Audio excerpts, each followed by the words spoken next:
Hi everybody, it's Phil, Mark and Jules from Xpos. I hope you're all well.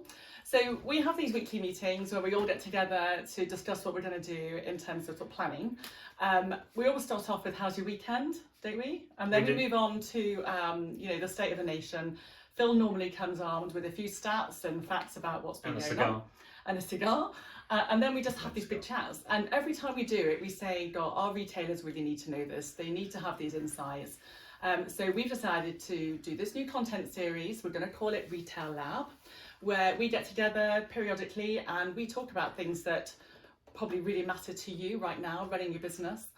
So the first one is about stock levels. So we've got some big issues out there, guys. Everybody's aware of them. So I'd like to start with why we're here, what's happened in the industry, and Yeah, it's interesting. I've seen a couple of guys recently who expressed their concerns about the stock. Sales are going okay, so it's not been negative sales necessarily, but certainly stocking was a concern. Panicked last year, quite rightly, that oh my God, we've got blockages in all the supply chains. Everything's getting slower and slower. There's panics. They're not going to have the stock next year. Sales are up. Had a really good sales year, but now concerned the next year, so 2022, was going to be tough because they just wouldn't have the stuff to sell. So when the opportunity arose, quite rightly, they said, right, let's get it in. Let's maybe up on previous levels, add another 10% or whatever onto the orders, get it in so that at least if maybe they only get half of that, they'll still be still just have some stock to sell. And that was the real concern last year. And then so as a consequence, what's happened is it looks like a lot of the stuff actually, bizarrely, is all turned up. So fantastic, the stuff's all turned up. But now they're sat on it going, hold it, I'm way above what I'd normally order. I'm 10% plus on what I'd normally order. And I'm concerned because, I'm still selling okay, but I'm not 10% up on my sales. So there's a definite concern there across the shops. I don't know if that's something you're seeing as well. I think one of the issues is what you're actually comparing to. Because if you look at the last 2 years, it's just been chaos, and trying to compare a lockdown year to a non-lockdown year or a part lockdown year, it's just created more confusion as to what people shouldn't be doing. And ultimately at the moment we should be comparing to 2019, which for a lot of people is just old news, boring. I don't want to be comparing to 2019 because that's golf's grown and we're all in a very different place, but ultimately when we're trying to establish real trends, we need to take some of the variables out, and looking at 2019 is the 1 year where we've basically got an established sales trend based on normal behaviour.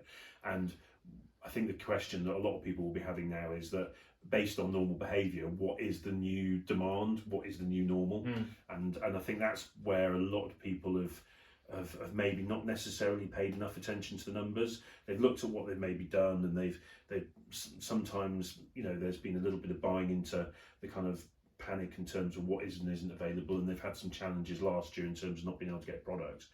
But you have to consider what product you're going to need, not necessarily product you wanted or you needed historically.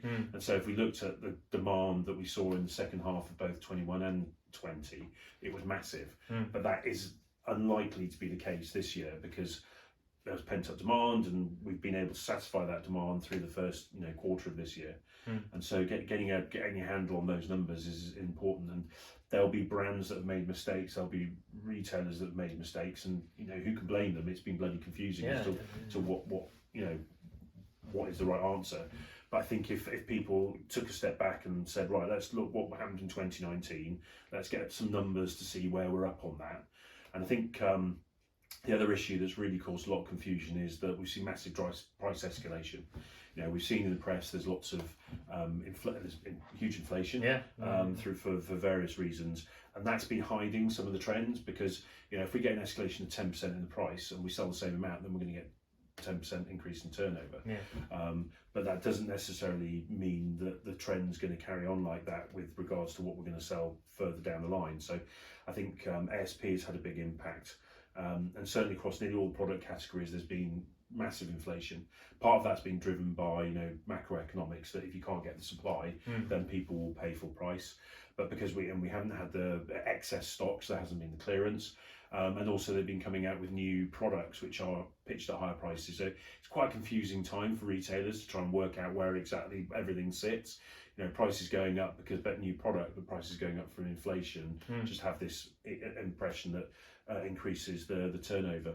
And so I think actually some of the clarity can come back if we take a step back and have a look at some of the unit sales and see where that's moving. Now, we're in April now. Well, actually we're in May now. But if you look at the April numbers, most product categories have actually seen a decline on 2019 in unit numbers. So some quite significant declines, some less significant. Other categories, I think there's 3 or 4 categories that are up, and then about 14 categories that are down. Of the ones that are up, we've got gloves, and we've got irons, and we've got balls, and that's quite good news because those are all kind of indicators. Certainly, gloves and the balls are indicators of play and people participating. So, some of the fear that we will have moving forward is that have all the new golfers that have come in, have they stayed or have they disappeared? Are people playing more golf? Inevitably, people will have less time to play golf now because they've got to do more work and they might be travelling and things on those lines. So that's going to pull some of the people out of it. But the fact that we've got through the first quarter of the first 4 months of the year and units are up in some of those key categories and significantly up in irons means that people are still spending on the essentials. Now, what are the essentials? I would suggest that anything that you need to play the game is an essential. Ultimately, you can argue golf isn't essential, is it? It's a leisure activity. I think it is. Well, yeah, but for the avid golfers, it is. It's part of their identity, isn't it? So they'll cut back on holidays and TVs and things maybe if they need to get a new kit. So the fact that they've got gloves and balls are up, the clubs are well up. Clubs are a little bit of a hangover from historical demand. So there's still sets that are coming through that were ordered months ago. Because basically some of the brands have really struggled with their supply chain, but there is still positive news on that. Some of the softening is in what might be considered more the discretionary items. So we've seen quite a big drop off in things like distance devices and trolleys. Now that's a function of, I think, ASP escalations got very high, certainly in trolleys, and I think. Basically, there's obviously been supply issues with those products as well. But also, I think when customers are going in and buying stuff, that they may be needing a new set of irons if the old one's knackered. Maybe not. But they may be able to say, well, I've got a trolley, I can make that last a bit longer. What they can't do is obviously they can't play without balls and usually gloves. So the fact those are up is good. So it's really just trying to work our way through the path there to see where we sit. Relative to the other product categories and where those because the clubs things raises a good point is do we see a growth in the second hand side of things? Because often when those, I mean, at the moment it sounds like they're doing well, but do we think that higher inflation rates, people may be feeling a bit of a pinch? Certainly the worry is the high value goods, people look for alternatives, and the first natural move there is second hand, isn't it? Well, it's certainly a move, and I think in the market, if you go back 20 years ago, lots of pros were selling second-hand kit. Now there's good channels through Golf Bidder and Clubs for Cash where they can actually take in second-hand kit, get cash for them, which empowers their customers to then buy new product. So those channels I think need to be well used. Typically at the on-course stores and certainly at the the off-course specialty stores, they're not going to be selling that much second-hand stuff. So that if they are going for second-hand, then they're typically going to be going to the specialists, Golf Bidder and Clubs for Cash. And so I think there's that we can't necessarily see what impact the second-hand is having on the main market, because most of the people that we deal with will be taking product in and just trying to generate cash so they can then spend it on new stuff.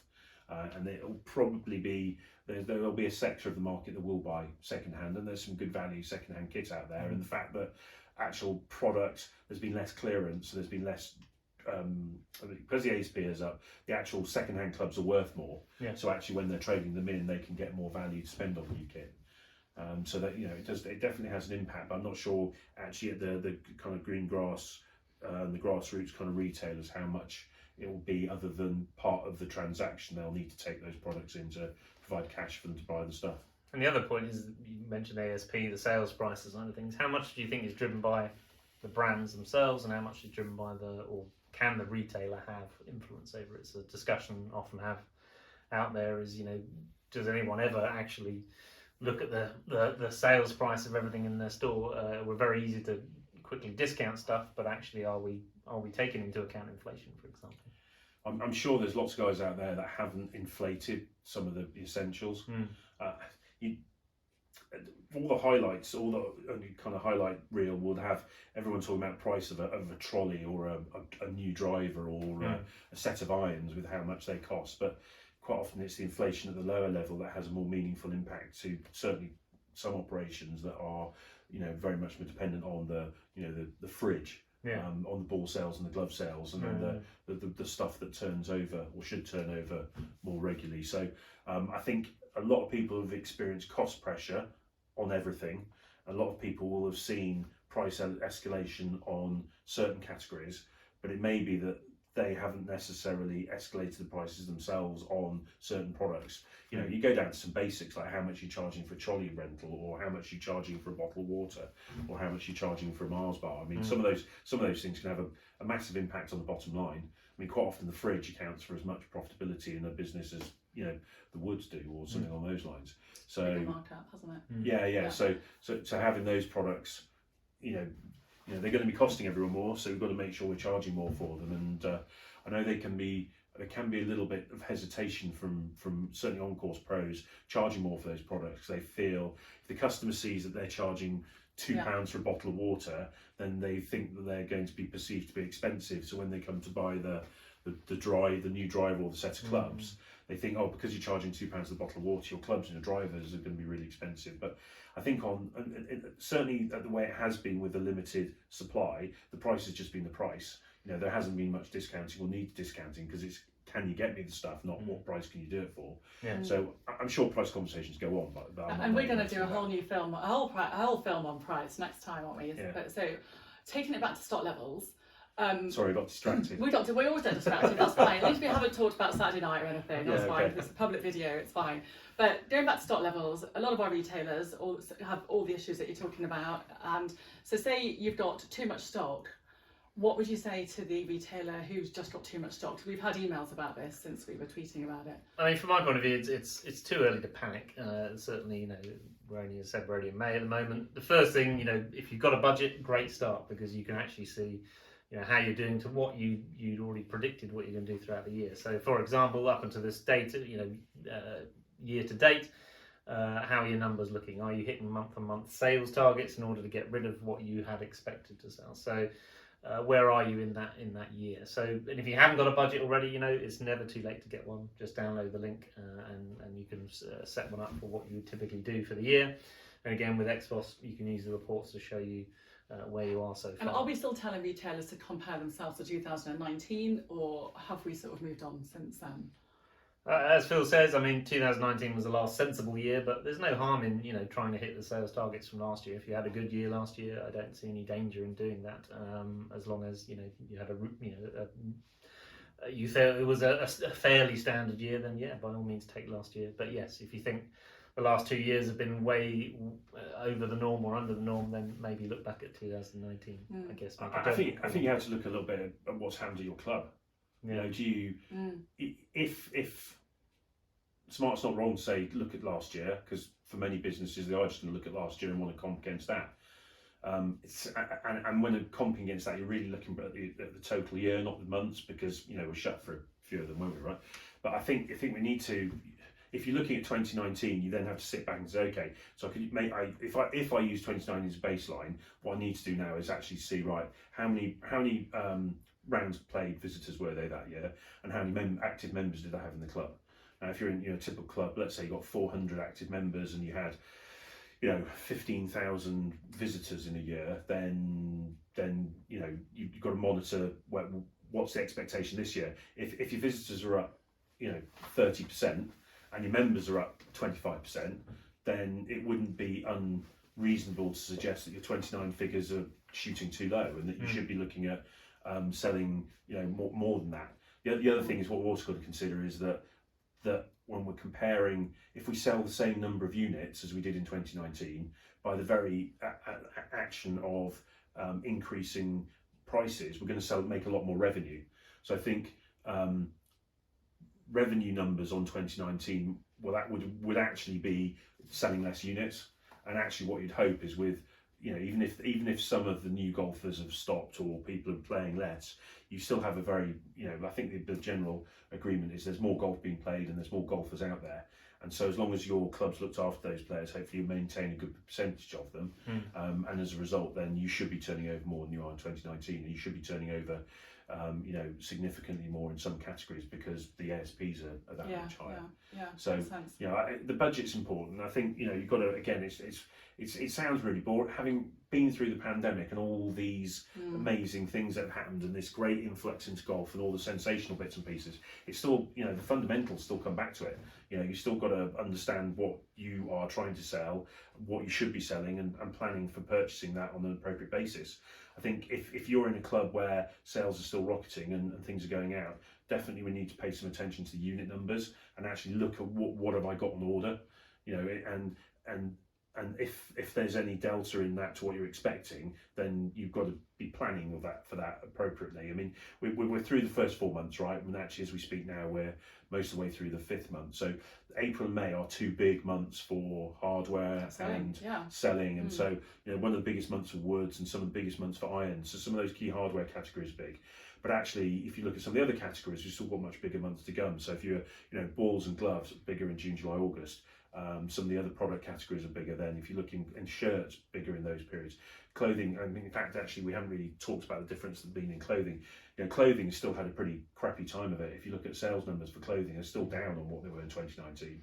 And a lot of that is a function of A, clothing being difficult to purchase, and B, just a lack of visitors. So depending, if some clubs will have been very consistent with their clothing because they're dealing with same members, but those ones that are more reliable visitors, they'll have had a real torrid time. And until we see a lot of the foreign tourists flooding back, they're still not going to see those numbers picked up. Just getting back to the stock for a second, if I just give you just some actual numbers there, apologies, I just can't remember all these off my head. If we compare to, what I'm going to do is give you the stock numbers as it was at the end of April 2020 in comparison to them, because if we think where April 2020 was, that was probably as high as the stock was going to get, because we had all the stock coming in for the new season, but we didn't really have any of the sales. And if you look at our position now, as in at the end of April, there are actually 1, 2, 3, 4, 5, 6 categories that there is more stock now than there was in April 2020, so it was at the start of the pandemic. But there is actually still 1, 2, 3, 4, 5, 6, 7, 8, 9, 10, 11 categories were actually down significantly lower. And if you look at things like balls are down 2% on 2020, so that's within sensible margins, and that's just it is. There'll be probably some splits in where those balls are in terms of on and off course. We might find actually on course has got less balls than the off course, because we have seen a bit of a more significant increase in the off course stocking, as a smaller number of bigger retailers have taken a bit more of a punt on buying stock, if that makes sense. But then you get something like woods, we're 5% up on woods, so there's more woods than there was in 2020. In irons, we're 8% down, so actually that's a move to custom fit, and the fact is we're just stocking less irons, and you can't get hold of the bloody things if you want to, so there's still some significant lead times on that. But on the flip side, look at putters, and they're 4% up. And then next couple of categories, things like wedges and shoes. Wedges are 18% down, shoes are 18% down. So there's actually a lot less shoe stock currently in the market. Now, obviously this is in units. Obviously in value, you would expect them to be up, because down on 2019.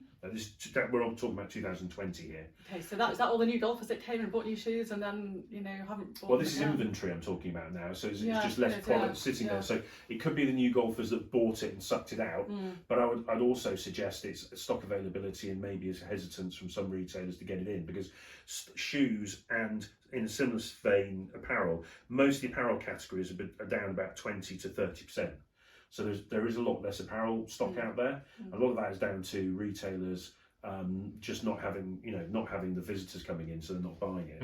And shoes are behaving the same level. But the interesting ones is when you get to things like distance and trolley devices that and actually bags as well, which seem to have flooded in, and some of those are 20, 30, 40% up. So there is a lot of stock there that all of a sudden is going to be sitting there. Trolleys and bags were stuff that were distant, hard to get, but they're sitting. They're going to sit there and store. I think that's the key thing. What do you do when you're looking at that, and maybe you aren't hitting the numbers, and the stock turn's not looking good for those ones?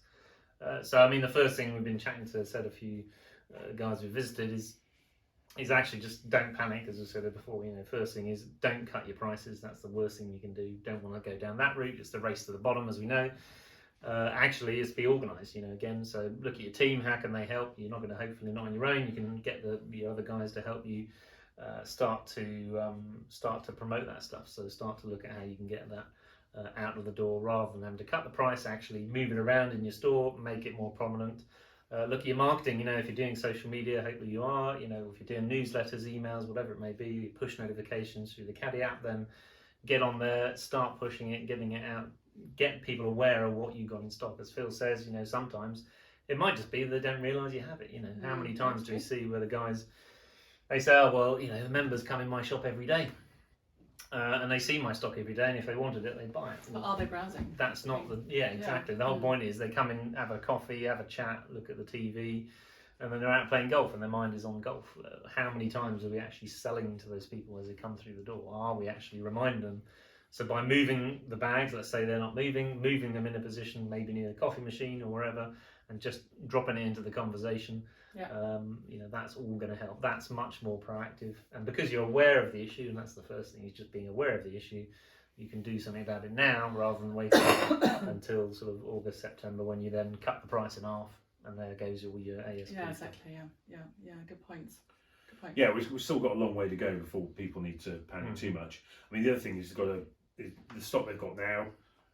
We've said that the inventory now in many categories is lower than it was at the start of the pandemic. And some products are higher than it was at the start of the pandemic. So and the ones that are higher may be completely appropriate if you're getting more people in through the door.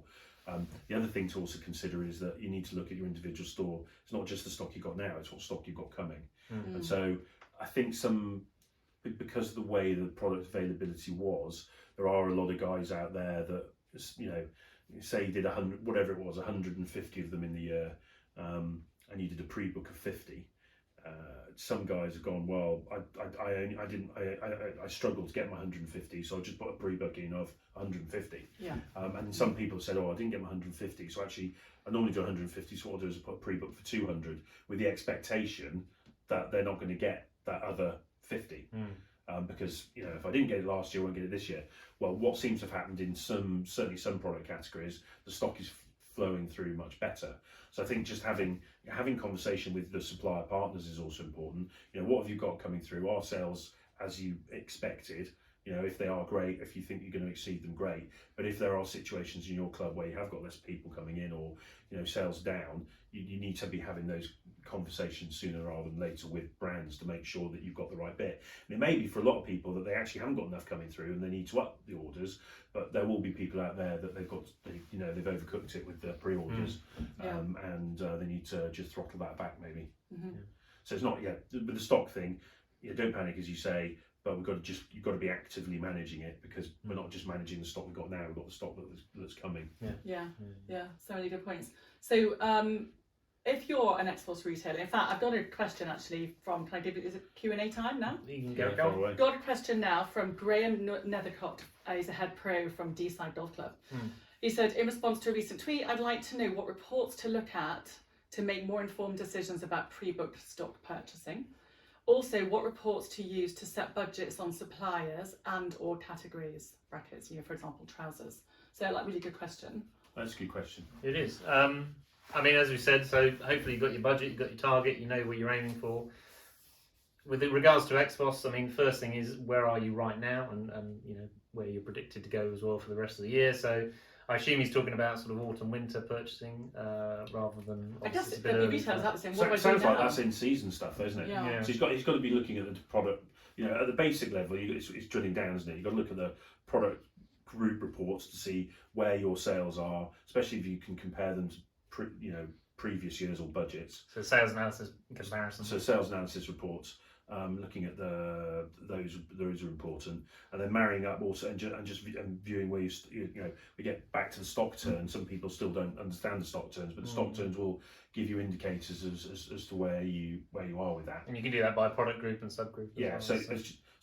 And there's a lot of detail. So I think the thing I always say is that there is a lot of detail in these reports, and you could be spending hours. But probably the best thing to do is reviewing them on a regular basis and just picking a couple of categories that look problematic. So if you've got stock turn, so if he's worried about getting stock in, then his stock turns should be very high. And so looking through the stock turn report, which product categories are high, and then you need to break them down and look by brands, because you can see it may be a problem with individual brands, and it may be that those are selling out well, and we want to make sure we're getting those in. But at the same stroke, if you've got some low stock turn numbers, and we have seen stock turn improve greatly across the last couple of years, that you need to be looking at those brands that have got the low stock turn, because actually those are the ones that are going to be problematic moving forward. That if you've got a lot of stock, you haven't been doing a lot of sales, then you need to do something about that. And then what you also need to be doing is you need to be thinking about what stock's coming in. So if you've got more of that stuff coming up which is not selling through, then that's something we need to obviously resolve. Yeah. So it'd be product type statistics, and then supplier statistics would be two of the nitty gritty ones. Supplier stats, so you can compare across the brands. I mean, going back to the stock turn in terms of what is high and what is low, obviously it does vary between the different categories.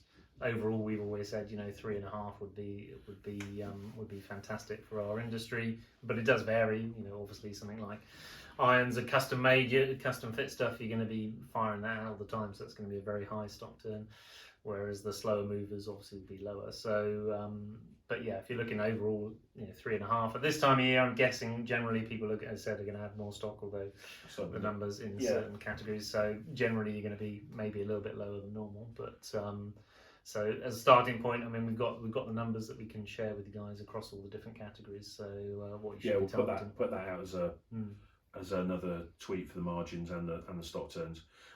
Interestingly, we did some kind of articles that talked about a thing called the bullwhip effect back in earlier on in the year, and there was an article in the Wall Street Journal, I tweeted about this the other day, that was on online, and it was interesting that it had some of the main retailers in America, and the likes of Gap and Kohl's and a few people like that, some of the clothing and some of the department stores, they're all operating at the kind of 2 to 3 to 4 kind of ratio, which is similar to golf retailer.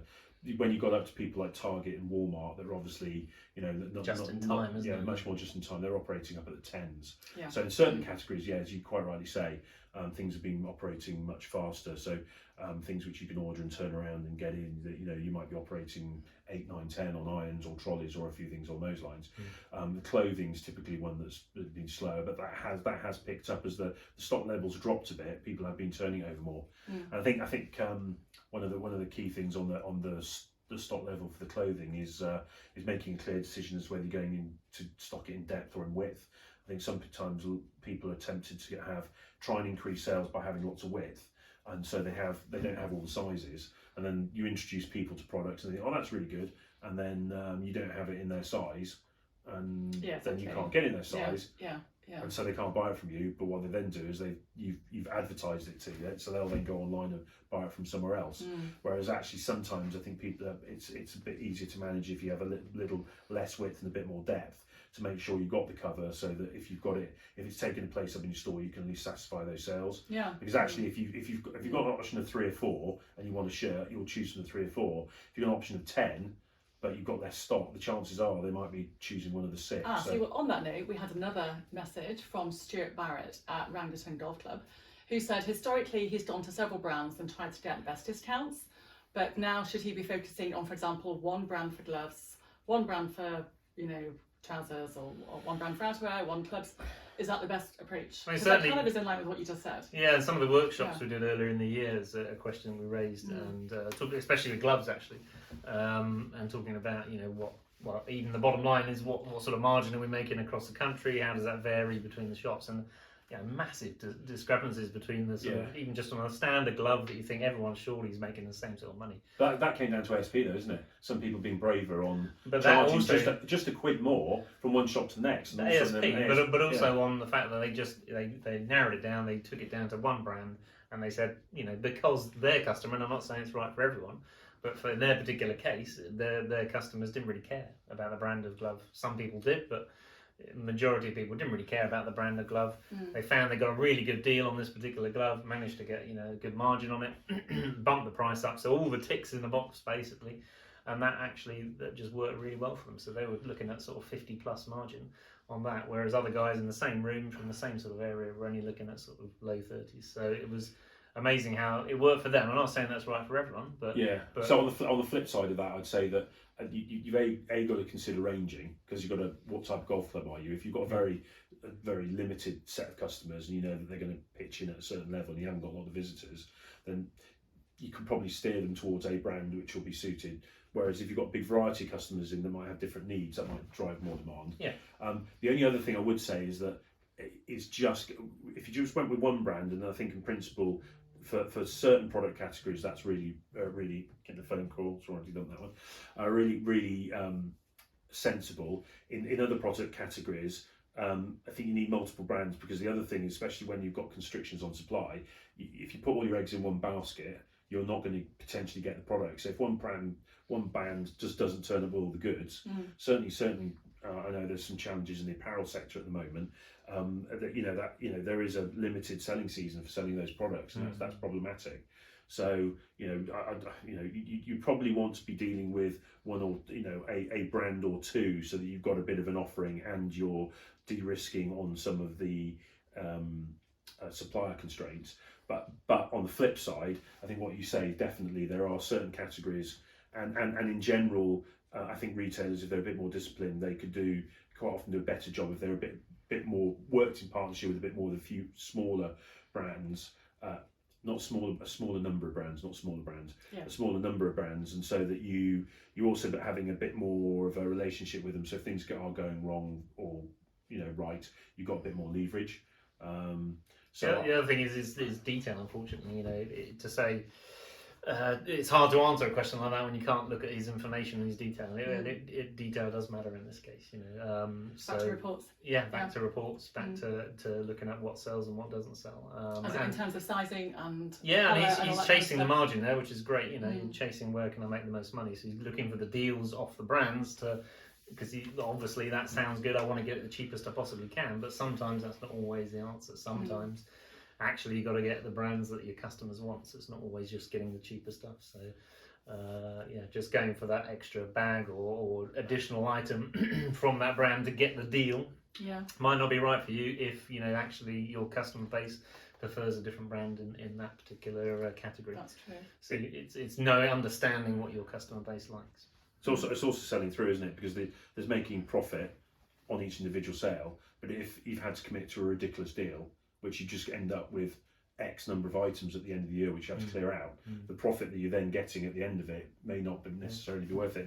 And I think there's that just, again, depending on the type of club, if you've got a member club, you've got a fairly fixed customer base. It's just having a disciplined mindset that you don't want to miss sales, so you want to have enough stock. But if you're in a position consistently where you are overstocking and you're having to clear out to those same customers, every discounted item you're selling is potentially taking that customer out of the pool for a full price item. So it's a tricky, and it's very easy for us sitting on stools or poor old Jules having to stand up. Yeah, they got the seats. A proper gentleman, saying what to do in terms of each individual club. I know it is tricky, but there are there's definitely some basic principles that you need to apply on there. But be mindful that you've got to tailor, as you said, to the customer base, and that if you are over committing on stock and if you're over committing on the number of suppliers, the chances are that the more suppliers you have, the more waste you'll have. So with any deal that you're doing, there'll be a percentage of waste around the edge. So if you've got more deals, there's going to be usually a higher percentage of waste. So smaller shops, I'd say, probably restrict it to the number of brands you're dealing. It's safer. Bigger shops can afford to have more brands because they're going to have more customers coming through.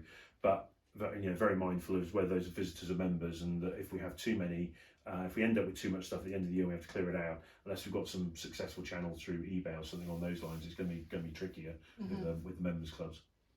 Yeah, cool. Sure. Any last minute takeaways before we say goodbye? No, I just don't know how long we've been chatting here for, but Quite a hopefully long it's time. been Quite a useful. long time, but it's good. That's the idea. Okay. Have we answered the questions? We have answered the questions. I think everyone's got sort of similar issues. And next time we're going to be talking about pricing in relation to inflation, which we touched on today. So watch out for the next one. Thanks, everybody. Cool.